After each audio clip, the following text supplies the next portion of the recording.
Ndio tajiri, karibu katika nyumba hizi hapa nzuri na za kisasa kama unavyoziona tajiri yangu. Ni apartment ambazo zipo mbili, tumepangisha moja jana, imebaki moja.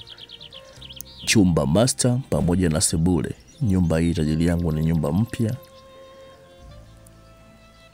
Hajawahi kuishi mtu. Ukilipia wewe ndio utakuwa mpangaji wa kwanza kuishi katika nyumba hii nzuri na ya kisasa. Chumba master pamoja na sebule. Mita kwa umeme. Nyumba iko hapa Morogoro mjini, maeneo ya Mkundi Mwisho.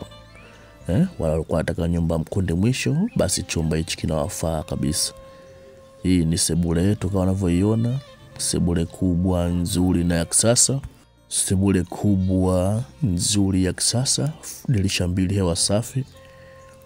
Nyumba hii bosi ni mpya, ndio imemaliziwa leo. Kwa hiyo usisituke kuona baadhi ya makolokolo. Ukilipia chapu vinatolewa nje hivyo. Vimehifadhiwa tu vifaa vya mafundi. Leo wametoka wamechoka hivyo. Wameshinda kubeba makolokolo yao. Yes.